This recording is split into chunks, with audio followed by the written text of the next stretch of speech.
Plus que 7 semaines avant son lancement officiel, la 4G débarque le 1er décembre en Guyane. L'autorité de régulation des télécommunications vient d'attribuer les fréquences à 4 opérateurs, SFR, Digicel, Orange et Free Mobile.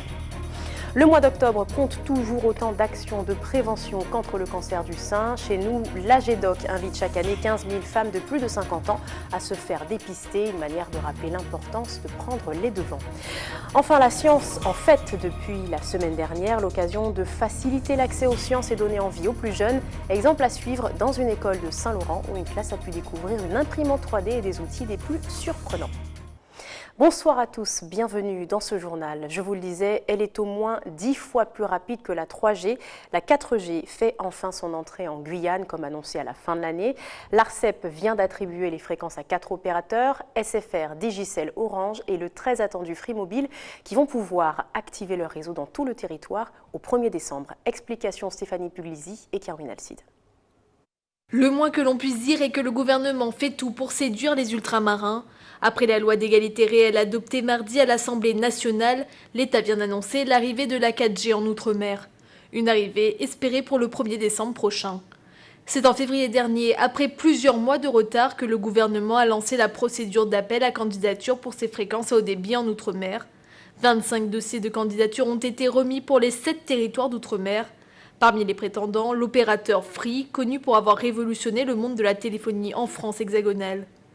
Dès l'annonce de sa candidature, Free évoquait un investissement de 100 millions d'euros en Outre-mer avec la volonté d'offrir des prix attractifs aux Guyanais. Comme lors de son lancement en France hexagonale, Free pourrait utiliser les réseaux de ses concurrents pour accélérer son installation. Il aura le choix entre Orange Caraïbes, Outre-mer Télécom devenu depuis SFR et Digicel, les autres opérateurs retenus pour la 4G en Guyane. Le gouvernement mise sur une commercialisation des offres dès le 1er décembre, soit dans moins de 7 semaines. Reste à savoir si les 4 opérateurs seront au rendez-vous, rien n'est moins sûr. L'État s'y était engagé en début d'année. Il se portera garant d'un prêt de 53 millions d'euros au profit de la CTG.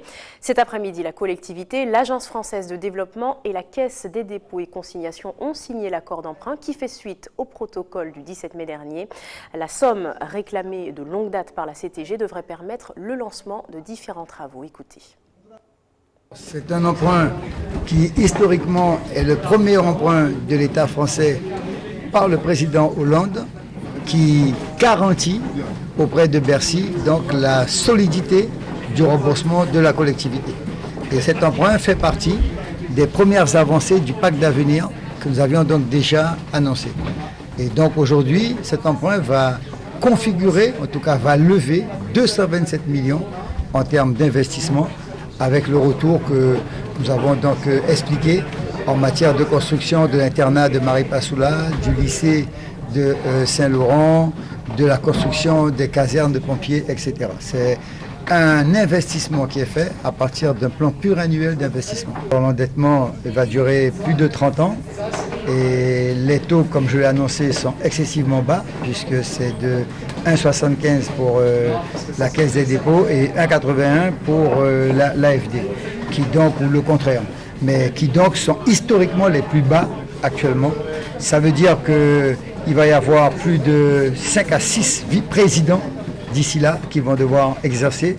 Les remboursements seront excessivement faibles puisque nous avons déjà annoncé la relance du débat sur l'octroi de mer, la taxe sur les services, la taxe sur le tabac et également donc les retours du FCTVA. En tout cas, pour ma part, j'assume et c'est pour moi un très grand moment avec ma majorité de relancer donc l'économie de la Guyane. On passe tout de suite au chiffre du jour et il est plutôt encourageant pour le tourisme guyanais. L'industrie enregistre une hausse de 9,7% du nombre de passagers aériens au deuxième trimestre 2016 par rapport à l'an passé. Et puis une nette augmentation des nuitées dans les hôtels est observée, plus 19%. Intéressons-nous à présent aux actions menées dans le cadre de ce mois d'octobre rose, symbole de la lutte contre le cancer du sein. En Guyane, l'AGEDOC est particulièrement active en cette période. Chaque année, l'Association guyanaise de dépistage des cancers invite 15 000 femmes âgées de plus de 50 ans à effectuer des examens. Ayodele Germa. C'est ici, dans cette petite pièce, que les mammographies sont lues et relues par les radiologues de l'association de dépistage des cancers. Chaque année, près de 15 000 invitations sont envoyées aux femmes guyanaises âgées de 50 à 74 ans, la tranche d'âge de forte prévalence. Ce dépistage est pris en charge à 100% par la sécurité sociale. La dame munie de son invitation prend un rendez-vous, va faire une mammographie auprès d'un cabinet de radiologie, lequel cabinet de radiologie, après un examen clinique, un entretien, fait la mammo et rassure la dame ou l'adresse à son médecin traitant. Ensuite, les clichés, si les clichés sont négatifs, sont adressés à la GEDOC et un autre radiologue vient relire les radios en question, les mammographies, pour voir s'il n'y a pas quelque chose qui a échappé. Donc ça, c'est ce qu'on appelle la deuxième lecture. L'objectif, c'est de déceler un éventuel cancer suffisamment tôt pour être traité dans les meilleures conditions. Meilleures conditions, ça signifie meilleur taux de guérison, mais aussi un traitement moins invasif. En cas de soupçon de cancer du sein, les patientes sont redirigées vers leur médecin traitant pour établir un diagnostic. Entre 2008 et 2010, 44 femmes ont succombé au cancer du sein en Guyane. La GEDOC poursuit en ce mois d'octobre ses campagnes de sensibilisation. Comme cela ne suffit pas, puisqu'il faut effectivement sensibiliser les gens, parce qu'un courrier, généralement, n'attire pas beaucoup l'attention et ne mobilise pas forcément. On fait des actions grand public qui consistent à faire des animations, aller sur le terrain, à tenir des stands, à organiser des marches. On était à Saint-Laurent pour faire du dépistage, mais aussi pour tenir un stand au marché de Saint-Laurent et à Patou. Actuellement, le médecin coordonnateur est à Grand-Santi où il fait à la fois de l'information et du dépistage. On est vraiment sur l'ensemble du territoire. Ce programme se poursuit jusqu'à la fin du mois. Le 22 octobre prochain, une course rose contre le cancer du sein aura lieu à partir de la place des Palmistes. La fête de la science se poursuit jusqu'à dimanche et aura certainement laissé des souvenirs inoubliables à certains écoliers guyanais. C'est probablement le cas des élèves d'une école de Saint-Laurent qui ont eu droit hier à des démonstrations peu communes, quelques câbles électriques, une imprimante 3D et des légumes en guise d'outils, l'occasion de promouvoir les sciences et pourquoi pas susciter des vocations. Elsa Gonzalez. De la musique avec des légumes, mais quelle drôle d'idée! À l'école Solange-Julique à Saint-Laurent-du-Maroni, ces élèves de CM1 font l'expérience du piano à légumes. C'était bien. On a pu jouer un peu sur le piano. On a pu toucher avec l'imprimante 3D. Ce qu'on fait. Donc s'il y a une voiture cassée, une roue crevée, on l'a juste à refaire avec l'imprimante 3D. D'un simple branchement électrique à l'imprimante 3D, les enfants découvrent l'utilité des sciences de façon ludique et pédagogique. Un apprentissage qui varie de l'approche scolaire. Oui, ça change un peu parce que d'habitude on fait des choses purement scolaires, dans des manuels, les cahiers, les reportages. Là, c'est carrément des personnes qui travaillent là-dedans, qui sont venues présenter leurs travaux. L'association Manifact intervient dans le cadre de la fête de la science. Elle propose, comme ici, l'expérimentation et la découverte de différents procédés scientifiques. L'occasion de partager avec les enfants les expériences et les outils qu'ils ont à leur disposition. Pour nous, le fait d'intervenir ici dans une école primaire, donc à Solange-Julique, c'est l'occasion de montrer à des élèves, de leur faire expérimenter en fait des outils techniques. Donc on a vu tout à l'heure le fameux piano à légumes qui fait parler de lui, ou l'imprimante 3D, la modélisation 3D. Tout ça fait appel à des principes scientifiques. Donc en fait l'idée c'est de faire expérimenter les élèves, leur faire toucher, leur faire manipuler, qu'ils puissent voir les choses. Et puis ensuite on vient essayer de comprendre ce qu'on a expérimenté, c'est-à-dire comment ça fonctionne à l'intérieur. Manifact est un laboratoire d'idées où l'on expérimente ses projets. Situé au camp de la transportation, il participe à cette 25e édition de la fête de la science jusqu'à la fin de la semaine. Samedi, ils ouvrent les portes de leur atelier au grand public. On poursuit dans la fête de la science en Guadeloupe où des centaines de lycéens ont été invités à échanger avec le généticien Axel Kahn hier après-midi. Une occasion pour les jeunes scientifiques de montrer leur savoir-faire. Ils ont présenté un projet de revalorisation des algues sargasses. Voyez plutôt le reportage d'Isabelle Hameau et Karen Diamin. De véritables scientifiques ont présenté leur projet sur la prévention des sargasses sur le littoral à de grandes pointures de la science. Un travail de longue haleine, coordonné par ce club de lycéens soucieux de l'impact des algues sargasses sur le tourisme. On a commencé depuis l'année scolaire précédente.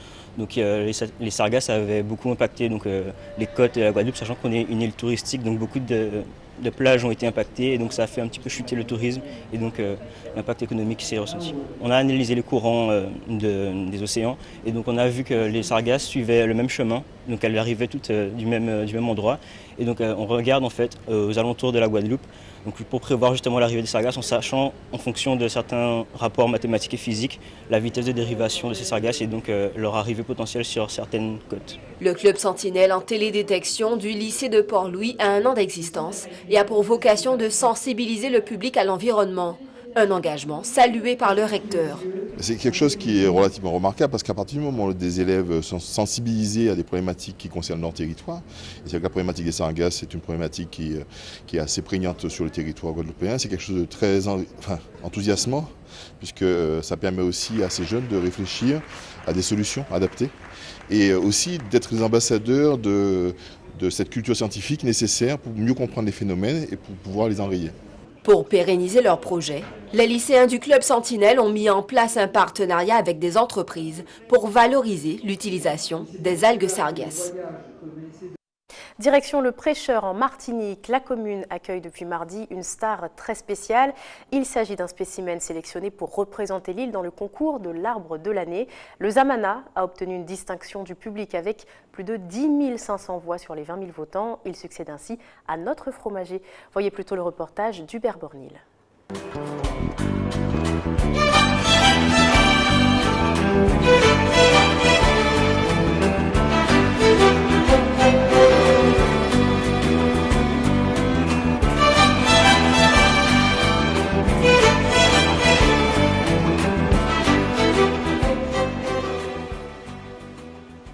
Je ne sais pas comment vous dire.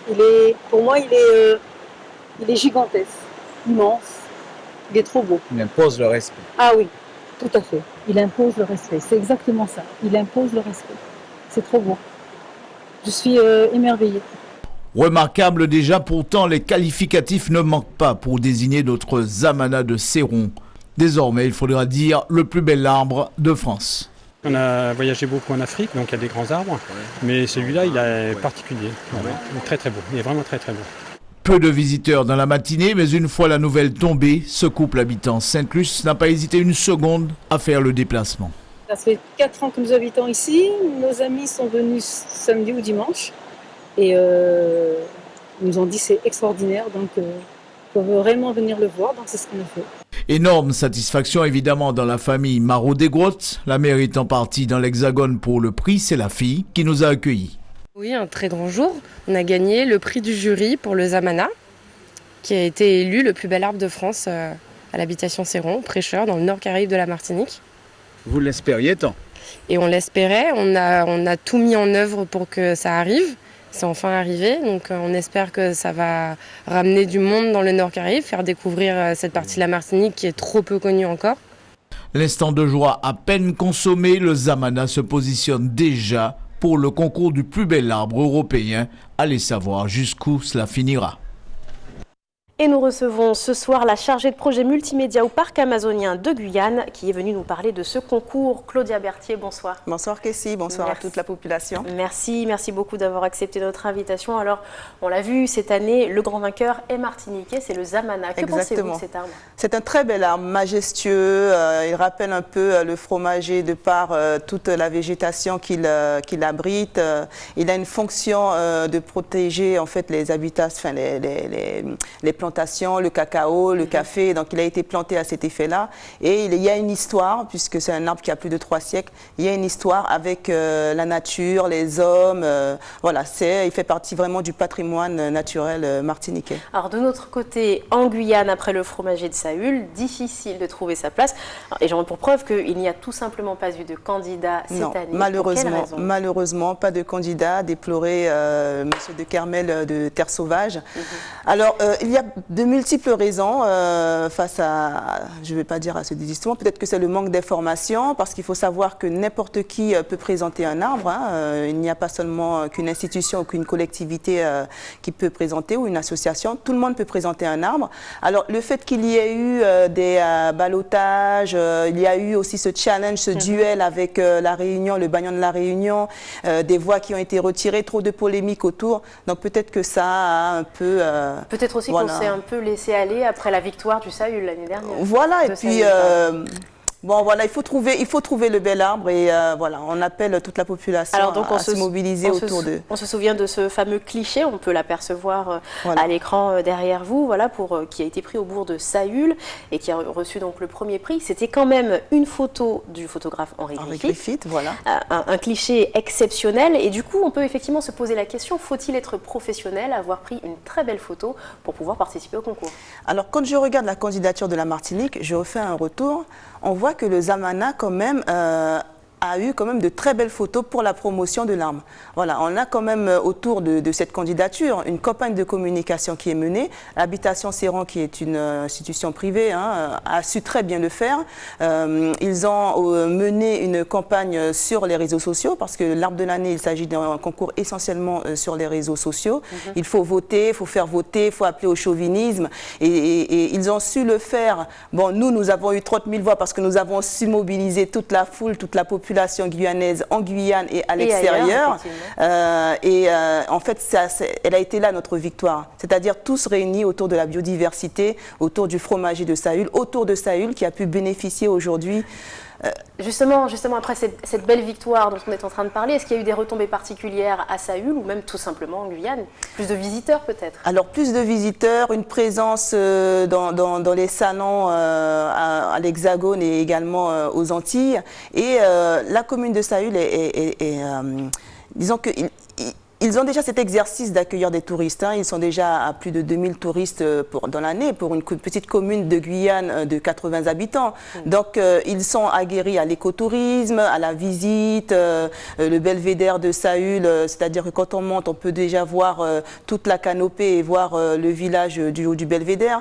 Donc, il y a des infrastructures, il y a des hébergeurs, des tours opérateurs qui proposent la destination. Et voilà, les retombées. Saül, aujourd'hui, est devenue une destination incontournable, même pour un tourisme familial. Les Guyanais aujourd'hui, on parle de Saül, on parle de Maripasoula aussi, puisque c'est juste à côté. On parle de l'intérieur de la Guyane. On veut y aller maintenant, on veut découvrir toute cette biodiversité qui nous entoure, et ne pas y avoir accès, c'est un peu frustrant quand on vit en Guyane. Alors autant profiter justement de cette biodiversité florissante chez nous pour peut-être proposer, en tout cas l'année prochaine, un joli spécimen. En tout cas, vous, Claudia Berthier, qui êtes en contact avec la nature en tant que membre du parc amazonien, est-ce que vous avez croisé dans l'année un spécimen ou plusieurs qui vous ont paru peut-être intéressants pour ce concours de l'arbre de l'année? Vous savez, quand on est dans ce métier, même en tant que Guyanaise, la nature qui nous entoure, on grandit avec. Alors moi, ce que je souhaite faire, c'est lancer un message à toute la population guyanaise qui vit en Guyane, qui a un arbre remarquable, que ce soit un particulier, une association, un groupe d'amis, vous êtes en famille et vous avez cet arbre chez vous, dans votre habitation, dans votre abatis. Vous pouvez remplir ce formulaire. Alors, le concours de l'arbre de l'année sera ouvert à partir du mois de décembre pour l'année prochaine 2017. Donc dès décembre, vous pouvez vous rapprocher du parc amazonien, puisque nous avons porté la candidature avec la commune de Saül pour voilà, voir comment ça se passe. Et il faut aussi mobiliser toute la population guyanaise à travers les réseaux sociaux. On sait faire, on a quand même eu plus de 30 000 votes avec les médias qui nous accompagnent également dans cette promotion de la biodiversité. Alors Claudia Berthier, on va en profiter. La rédaction d'ATV vous propose une petite sélection de possibles candidats. Alors on sait bien que la date est passée, mais en tout cas, on ose. Que pensez-vous de ce spécimen que vous allez apercevoir? On commence avec un manguier. Est-ce que selon vous, il aurait pu attirer l'attention des internautes? Alors un manguier, est-ce un arbre remarquable? On va tout de suite se demander, mais il produit quel mangue? Mangue Julie, mangue Persinette, un manguier. S'il est bien défendu, parce qu'en fait, un arbre remarquable, parce qu'on rentre quand même dans la grande catégorie des arbres remarquables de France. On est géolocalisé, on a un petit point en Guyane, bientôt on aura un petit point en Martinique pour dire, voilà, ici se trouve un arbre remarquable. Donc il y a des critères auxquels il faut répondre, des critères historiques, Donc le manguier peut avoir une histoire avec l'homme guyanais. Celui-ci, je vous avoue que c'est un collègue qui l'a pris en photo dans son jardin. Alors, concernant la photo, c'est un critère très très important. Eh oui. L'esthétique. D'accord. Alors pour la photo, je pense qu'on pourrait s'en remettre à Henri Griffith, ou alors à d'autres photographes professionnels pour pouvoir mettre en valeur ce patrimoine-là ou cet arbre que l'on va présenter pour concourir et pour concourir fermement et pour représenter dignement la Guyane. Représenter la Guyane. Alors on a deux autres propositions. D'accord. Vous voyez apparaître sur l'écran un arbre qui produit de l'awara. Ah, l'awara. Alors, l'awara est un bel arbre. Hein. Très épineux, très dangereux. On le connaît surtout pour son fruit et très peu pour l'arbre finalement. Oui. Et vous pensez... Alors, c'est pas grave, je dirais à mes collègues qu'on ne pourra pas participer au concours l'année prochaine, il n'y a pas de problème. Vous avez dit 3 arbres alors. Alors, il y a l'awara et puis le dernier, vous le voyez apparaître, le voici. Ah oui, ça c'est. La photo a été prise au parc. Au jardin botanique. Au jardin botanique. Oui, je le vois. Je vois cet arbre-là. Alors il faudrait contacter Madame Sagne, Evelyne. Elle m'avait parlé de cet arbre-là. Elle me disait qu'elle voulait le présenter au concours de l'arbre de l'année. Et voilà. Alors peut-être éventuellement, voilà, on lance.